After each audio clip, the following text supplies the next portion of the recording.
The most dangerous lie is never spoken out loud. It is printed on paper, signed with confidence, and handed to someone who trusts the wrong smile. Claire Whitmore lowered the pen until its polished silver tip hovered just above the signature line of an $8,700 repair estimate. The service advisor across the desk smiled with practiced confidence, his expensive suit perfectly pressed, his posture relaxed, his voice warm enough to sound reassuring without becoming friendly. Behind him, the bright service department buzzed with organized activity as technicians pushed tool carts across spotless concrete floors. Hydraulic lifts carried luxury vehicles high into the air, and large television screens displayed promotional messages promising honesty, transparency, and customer care. Claire quietly studied the estimate one more time. This was the fourth dealership she had visited in 4 days.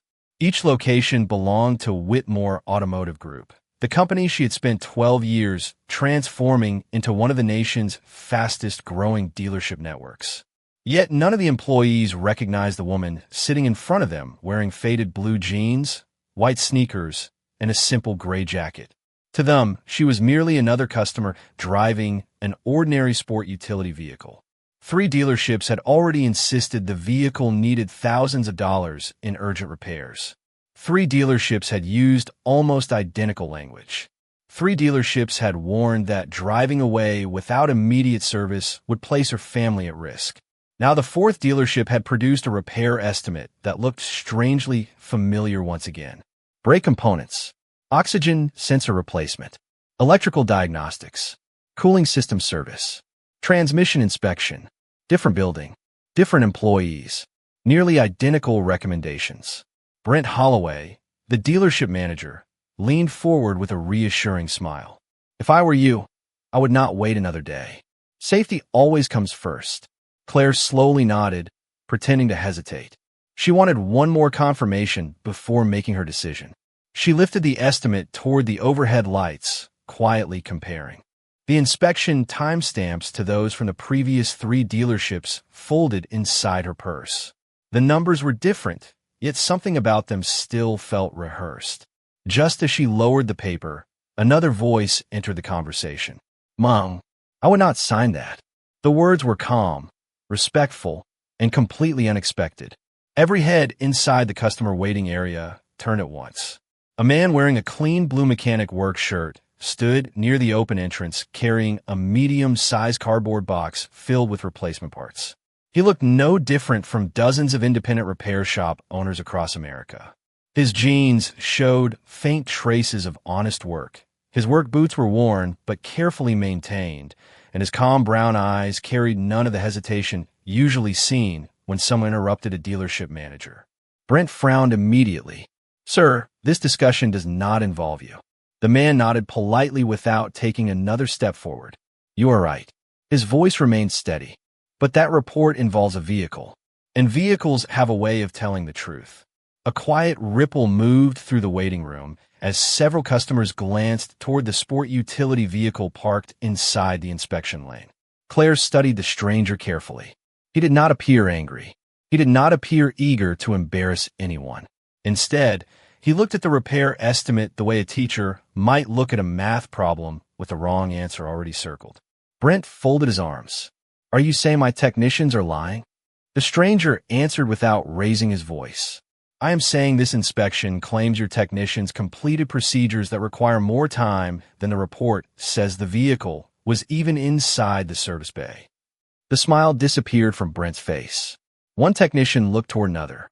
Neither spoke. Claire slowly lowered the estimate onto the desk, no longer interested in the dollar amount printed across the bottom of the page. She was watching the stranger instead. "How do you know that?" she asked softly. The man finally walked closer, setting the box of parts beside a display of motor oil, before pointing toward one small line printed near the bottom of the inspection report. Because whoever wrote this forgot that machines measure time more honestly than people do. The waiting room became unusually quiet.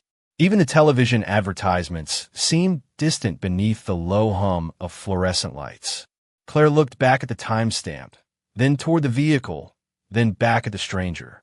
"What is your name?" she asked. He offered a polite smile. "Daniel Carter." Brent immediately laughed. He owns a little repair shop across town. He thinks watching videos on the internet makes him an engineer. Daniel ignored the insult completely.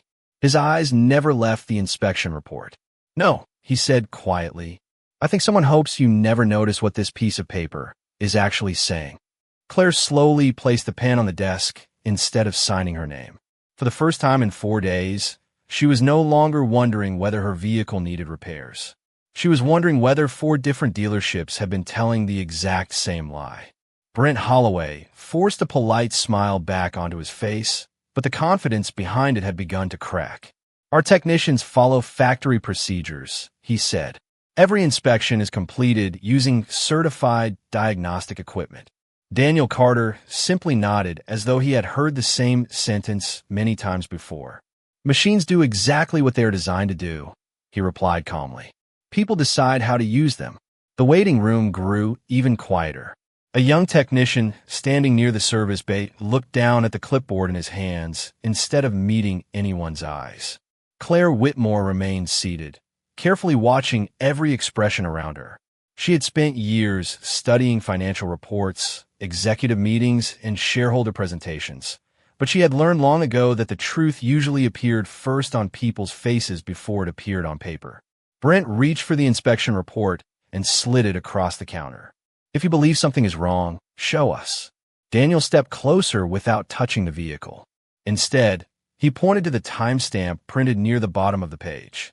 According to this report, the complete inspection started at 10:14 and finished at 10:21. 7 minutes. Brent answered immediately. "Our technicians work efficiently." Daniel smiled politely. Replacing efficiency with impossibility is never a good business model. A few customers exchanged puzzled looks. Daniel continued in the same calm voice. "The report says the brake system was inspected. The engine computer completed a full diagnostic cycle. The cooling system pressure was tested.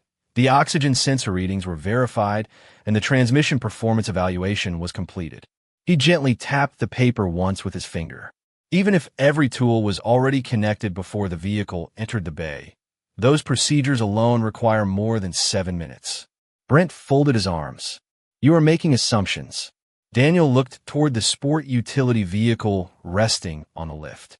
"No, I am reading your own report." Claire slowly stood and walked beside the vehicle. "Would you mind showing me?" she asked. Daniel nodded. "Of course." He knelt beside the front wheel without removing anything. "Notice the brake rotor." Claire leaned closer. "It still has the factory machining pattern." Daniel smiled. "Exactly. The report recommends immediate brake replacement because of excessive wear." That surface tells a different story. One of the younger technicians quietly stepped closer before stopping several feet away. Daniel then pointed toward the engine compartment, which remained closed. The report also claims the engine reached operating temperature during testing. Claire looked confused. "How can you tell it did not?" Daniel pointed toward the digital dashboard visible through the windshield. "Because the engine temperature gauge never moved beyond the cold range after the vehicle entered the service lane." Brent quickly interrupted. "The gauge is not always accurate." Daniel nodded again. "That is true, which is why the computer records engine temperature independently." Another employee shifted uncomfortably. Claire noticed the movement immediately. Daniel continued speaking with remarkable patience, never raising his voice. "Then there is the oxygen sensor test." He looked directly at Brent. "That procedure cannot finish until the engine reaches operating temperature. Your report claims both happened within 7 minutes." Brent remained silent for the first time. Daniel did not celebrate the moment. Instead, he simply looked back at Claire. "Your vehicle is not telling me this report is impossible. Their own report is." Claire carefully examined every line once more. What had looked like an expensive list of technical recommendations only minutes earlier now resembled a collection of contradictions. The polished language, the official formatting, the dealership logo, and the professional presentation suddenly carried far less weight than one quiet man calmly explaining basic engineering principles. Finally, Claire looked at Daniel with genuine curiosity. "You seem very familiar with these diagnostic systems." Daniel hesitated only briefly before answering. I know enough to recognize when the numbers stop telling the truth.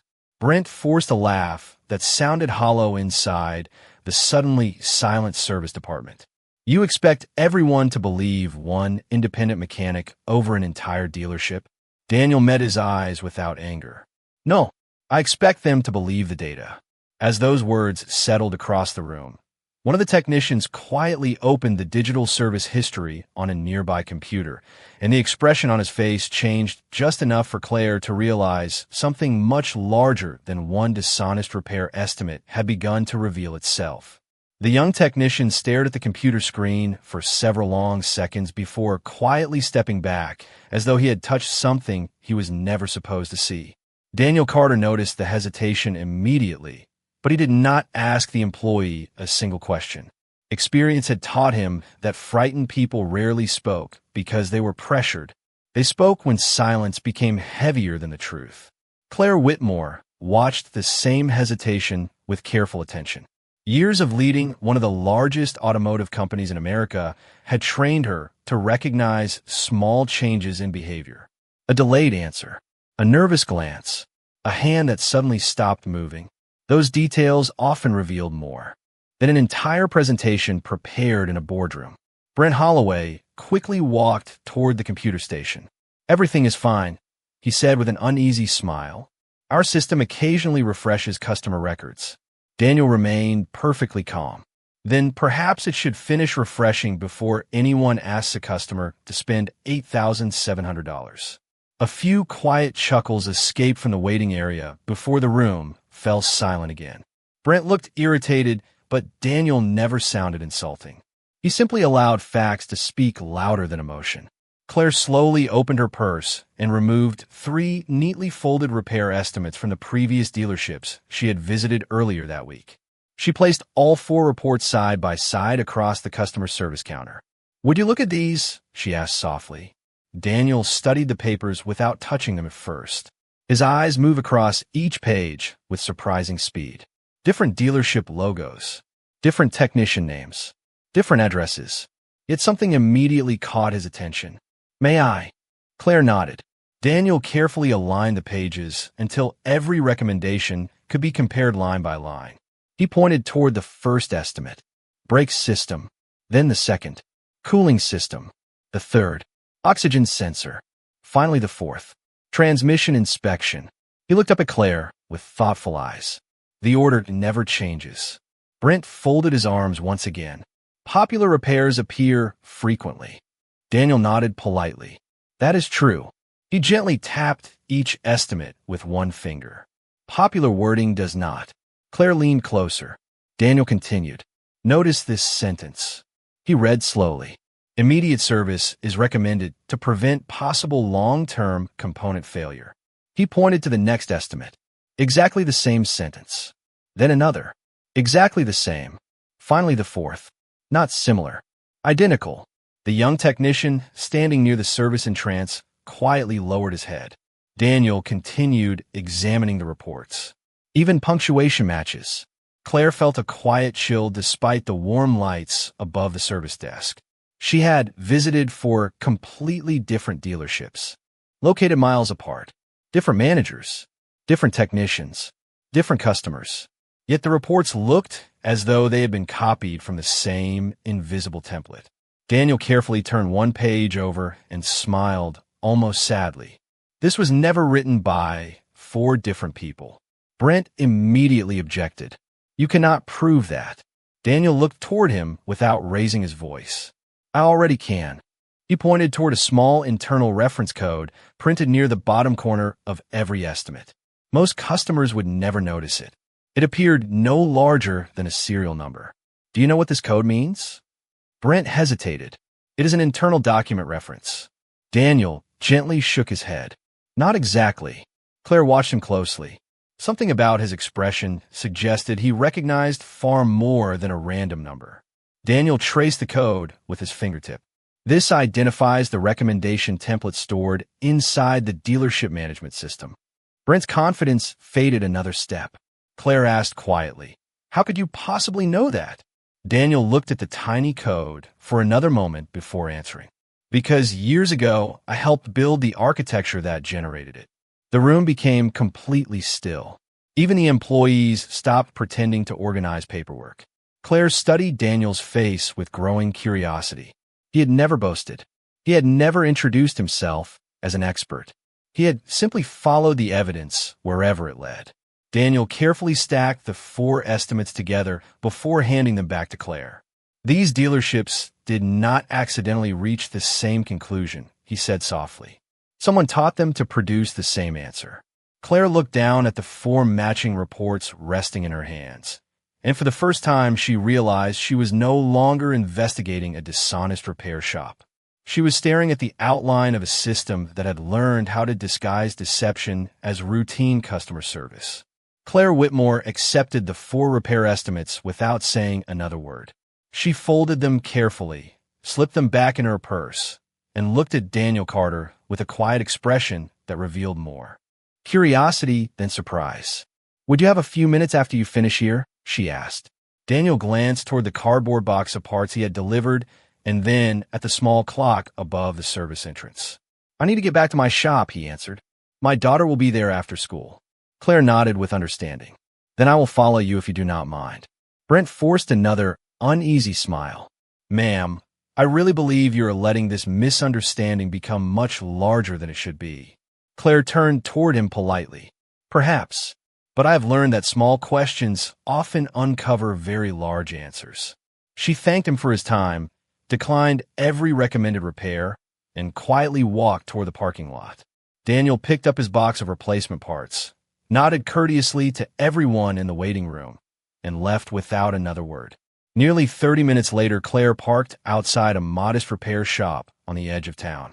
The faded wooden sign above the garage simply read Carter Auto Service. It was nothing like the polished dealerships she had visited all week. There were no marble floors, no expensive furniture, and no television advertisements promising premium service. Instead, there were clean concrete floors, neatly organized tool cabinets, well-maintained diagnostic equipment, and a familiar smell of fresh coffee mixing with motor oil. Every tool rested exactly where it belonged. Every workbench had been cleaned before the next repair began. Claire quietly smiled. Order often revealed character. Before she stepped inside, she noticed a young girl sitting at a small desk near the office window, doing homework while occasionally looking up to wave at Daniel. He smiled back immediately before returning to work beneath the raised pickup truck in front of him. "Dad, I finished my science project," the girl called happily. Daniel slid out from beneath the truck, wiped his hands with a clean towel, and walked over with genuine interest. "Let me see it, Lily." Claire remained outside for another moment, watching without interrupting. Daniel listened, as though there were nothing more important in the world than an 11-year-old, explaining a model of the solar system. When Lily finished, Daniel smiled proudly. "That looked fantastic. I think your teacher will be impressed." Lily beamed before returning to her books.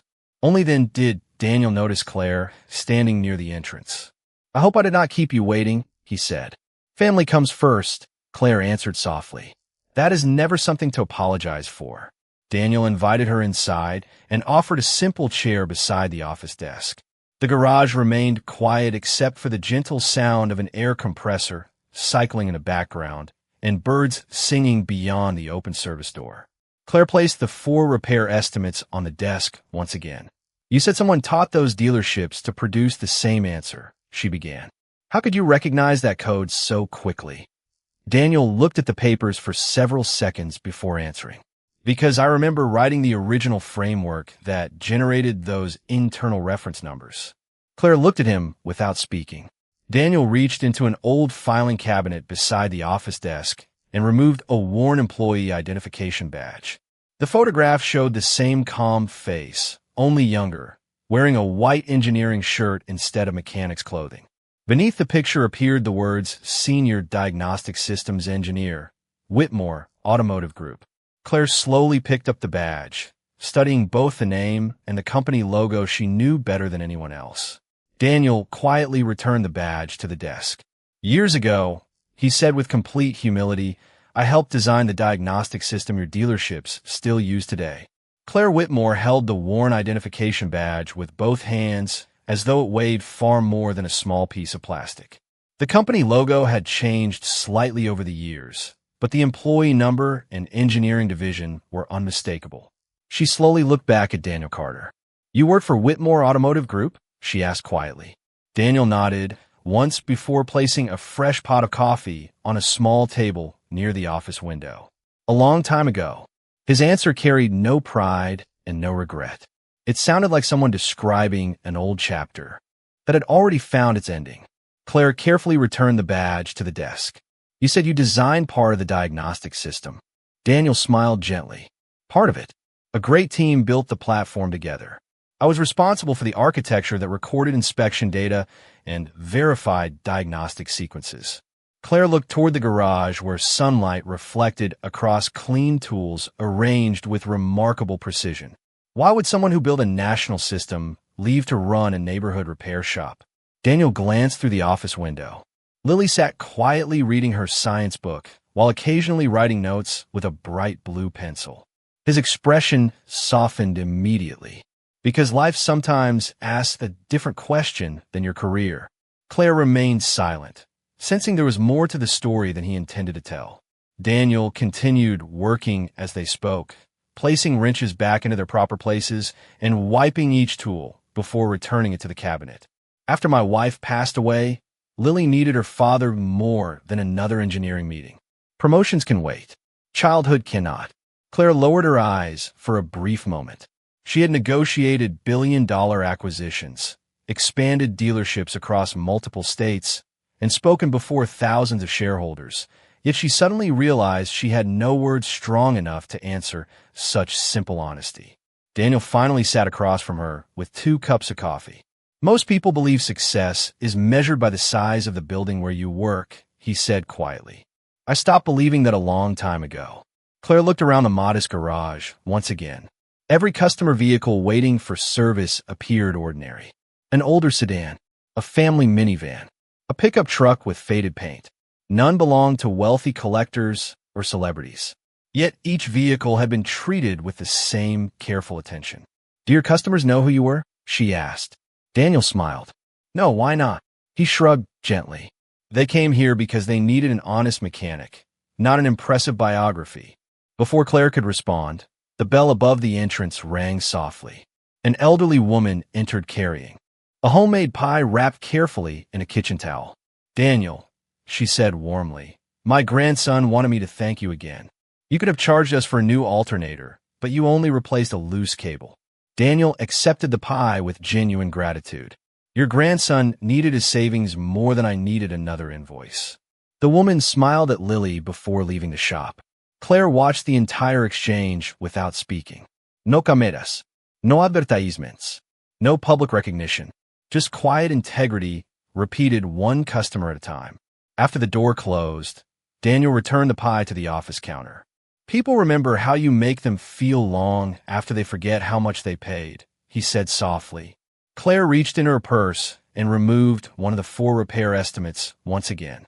"If everything you believe is true," she asked, "then someone inside my company is teaching dealerships to create these recommendations." Daniel studied the paper carefully. "Someone is teaching consistency," he replied. "The real question is whether that consistency was built through training or through software." Claire looked at him with renewed determination. "Can we find out?" Daniel remained thoughtful for several quiet seconds before answering. Outside, the afternoon breeze carried the sound of wind moving through the trees while Lily laughed softly over something she had just read in her science book. Finally, Daniel nodded. "Yes," he said calmly, "but if we're going to search for the truth, we cannot begin by accusing people.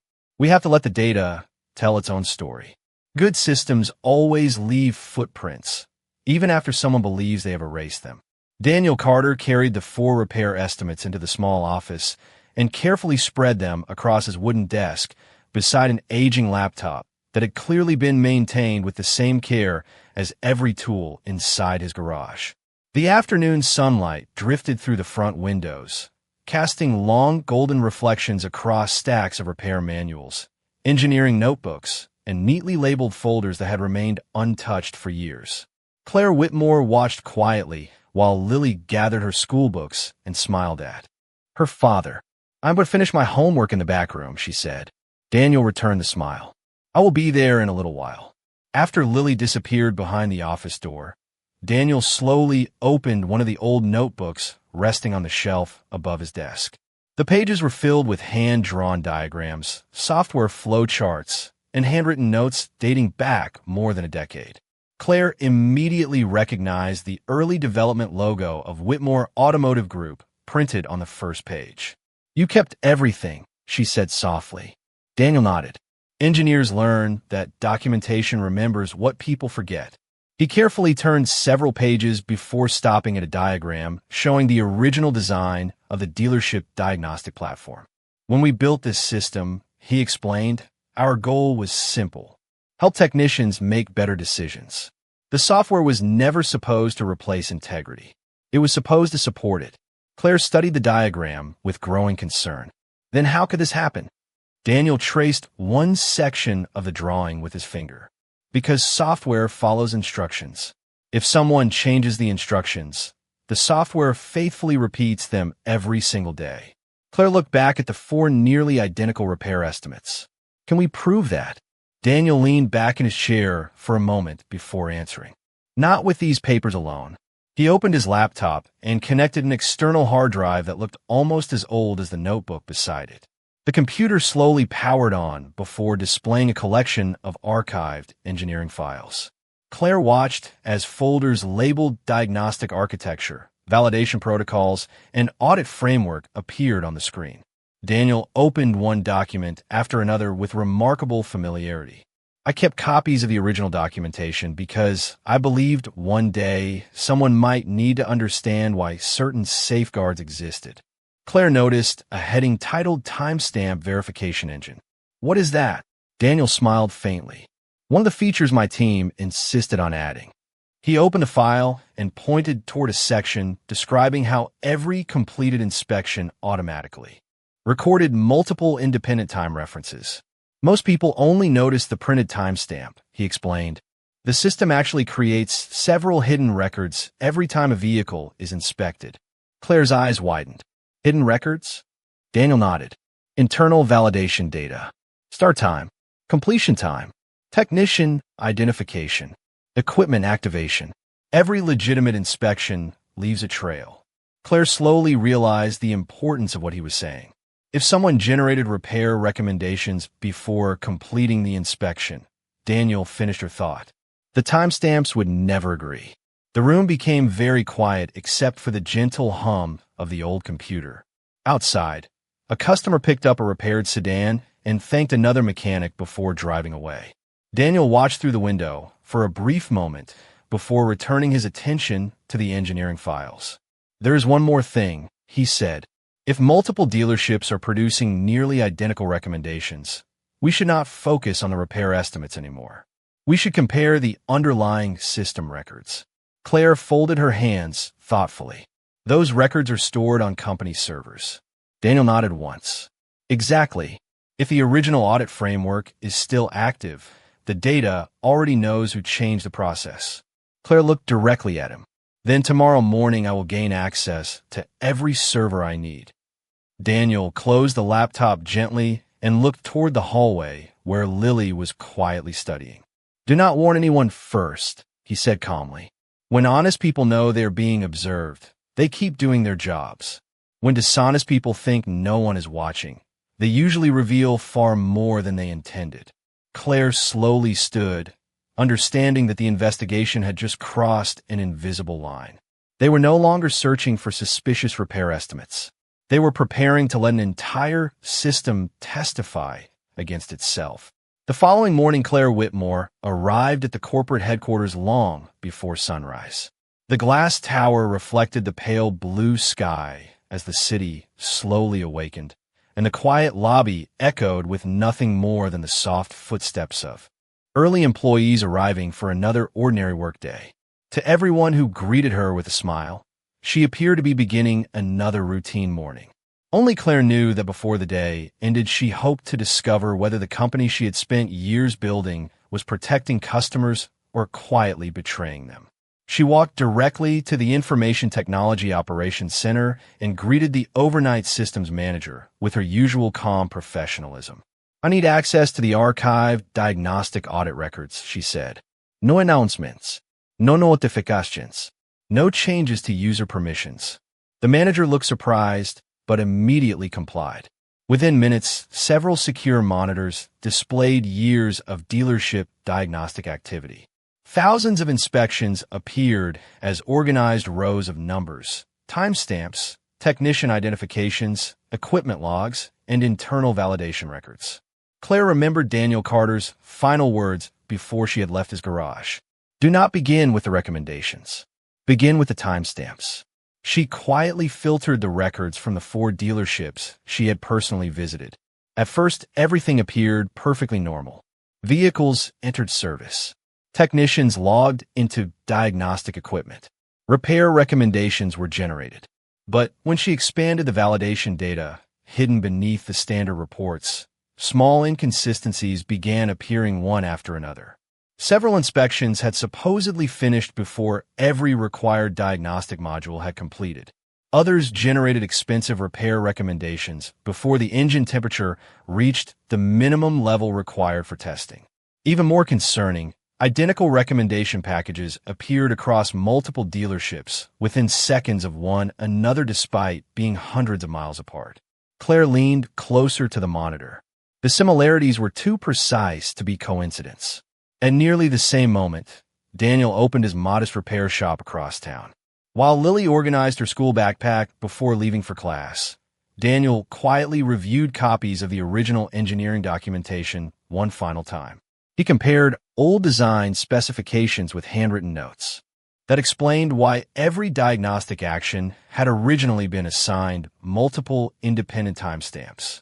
Before Lily climbed onto the school bus, she smiled and hugged her father. "You look like you're solving one of your old puzzles again," she said. Daniel smiled warmly. "Sometimes the hardest puzzles are the ones people believe nobody will ever notice." After the bus disappeared around the corner, Daniel returned to his office and sent Claire a brief message containing only one sentence. "If the data tells the truth, let the data speak before people do." Claire read the message without replying. She continued examining the records until another pattern suddenly emerged. Every questionable repair recommendation had been approved through the same regional authorization pathway, regardless of which dealership originally performed the inspection. The approving account belonged to a regional administrative group that very few employees were authorized to access. Claire quietly instructed the information technology manager to preserve every server log and disable automatic deletion policies without notifying regional management. "Is there a problem?" the manager asked carefully. Claire answered with complete composure.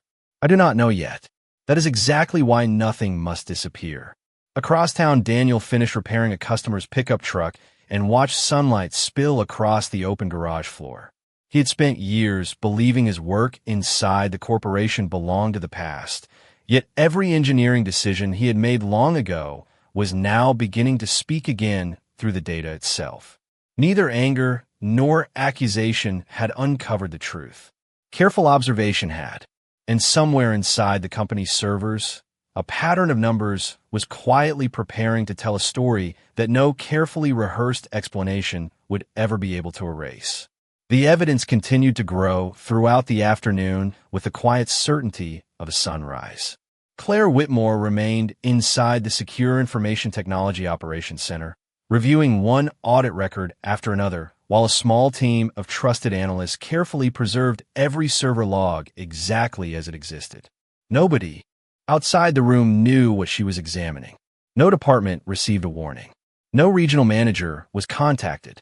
The only sound came from computer cooling fans, keyboard strokes, and the occasional confirmation that another archive had been successfully secured.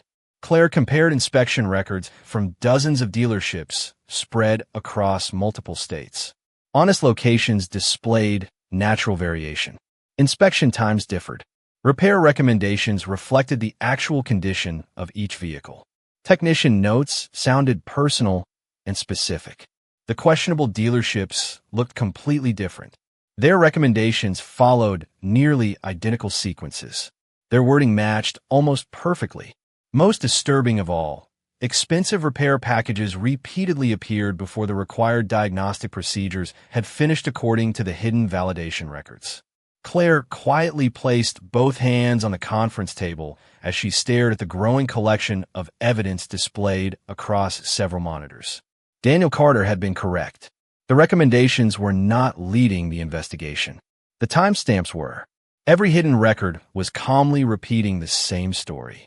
Across town, Daniel welcomed customers into his modest repair shop exactly as he always had.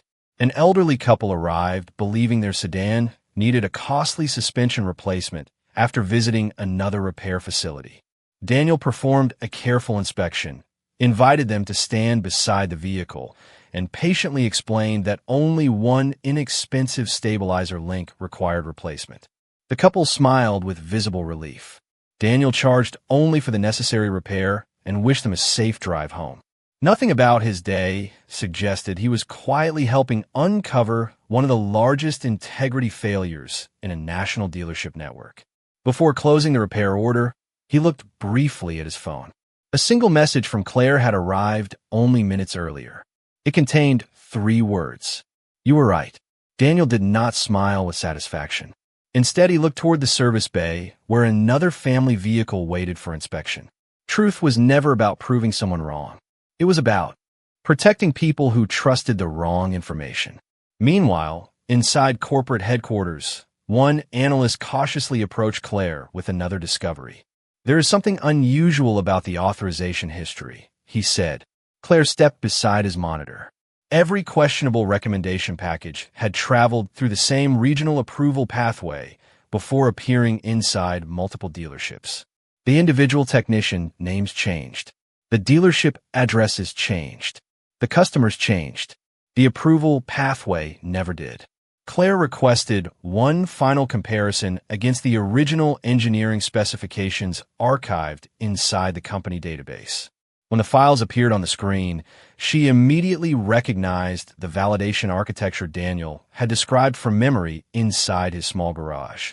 The original design required every recommendation to remain tied permanently to authentic diagnostic evidence. Yet months earlier, a software configuration update had quietly introduced an additional recommendation layer capable of inserting standardized repair packages after only partial inspection data had been collected. The change had been authorized through a privileged regional administrative account. Claire instructed the information security director to preserve every related record, restrict further system modifications, and create forensic copies before anyone outside the investigation became aware of the discovery. No accusations were made. No public announcements were prepared. Facts would speak first. As evening settled over the city, Claire drove past Daniel's repair shop on her way home. She slowed only for a moment. Through the open garage door, she saw Daniel sweeping the clean concrete floor, while Lily finished another homework assignment at the small office desk. The shop looked peaceful, almost ordinary. Yet Claire now understood something she had missed for years.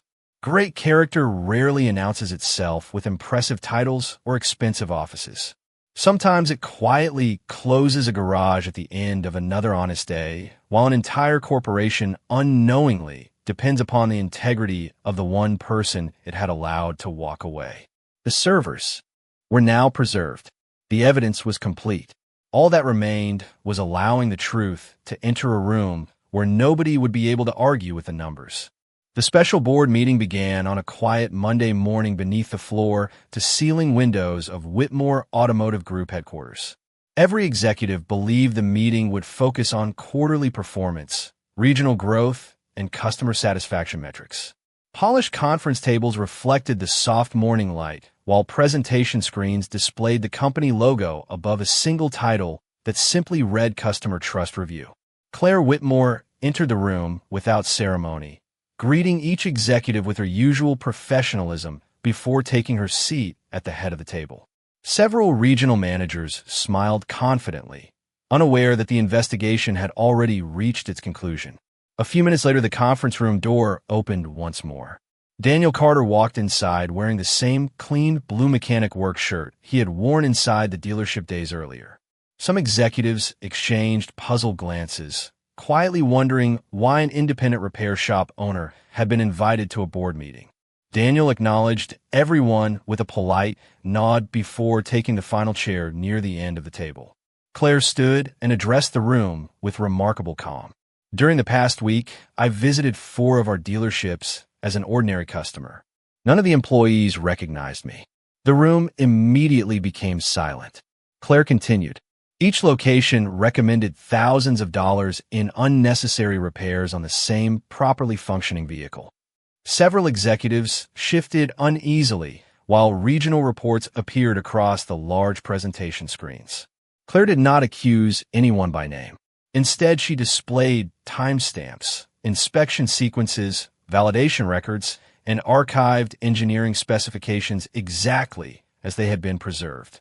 Every slide answered one question before introducing another. The evidence spoke without emotion. The hidden validation records proved that expensive repair recommendations had repeatedly appeared before legitimate diagnostic procedures had finished. The recommendation language remained nearly identical across multiple dealerships. Every questionable authorization followed the same regional approval pathway. Finally, Claire displayed the original engineering documentation beside the modified system configuration implemented months earlier. These safeguards were designed to protect our customers, she said quietly. Someone chose to work around them. The room remained completely still. No executive interrupted. No explanation arrived quickly enough to challenge the consistency of the evidence. Claire then turned toward Daniel. Would you explain why the original system was built this way? Daniel stood slowly and walked toward the presentation screen. His voice remained calm, thoughtful, and free from anger. Machines record events exactly as they happen. They do not protect reputations. They protect facts. He pointed toward the archived validation records. When my engineering team created this platform, we assumed honest people would appreciate transparency and dishonest people would eventually expose themselves by trying to avoid it. That is why every inspection creates multiple independent records. He looked around the conference room before continuing. The numbers never changed their story. We simply stopped listening to them. No one argued. No one laughed. Even the executives who had doubted him lowered their eyes toward the reports resting in front of them. Claire quietly announced that an independent compliance review would begin immediately. Every affected customer would receive a complete reimbursement and complimentary inspection, and every system modification connected to the improper recommendation process would be removed pending further review. She also introduced a new company-wide integrity program based upon the original engineering principles Daniel and his team had established years earlier. Several weeks later, Claire visited Carter Auto Service once again. The small garage looked exactly the same as before. Lily smiled as she organized books on the office shelf, while Daniel finished another honest repair for a grateful customer. Claire handed Daniel an envelope containing an invitation to serve as senior advisor for diagnostic integrity, allowing him to guide national engineering standards while continuing to operate his neighborhood repair shop and remain close to his daughter. Daniel accepted the invitation only after reading one sentence that Claire had personally added beneath the official offer. It read, "We are not asking you to return because you were once an engineer. We are asking because you never stopped protecting people." Daniel folded the letter carefully and looked toward Lily with a quiet smile. The old garage sign remained above the entrance, unchanged by titles or recognition, gently moving in the afternoon breeze. Some people spend their lives searching for success inside impressive buildings. Others quietly build trust one honest decision at a time until even the largest buildings eventually come looking for them.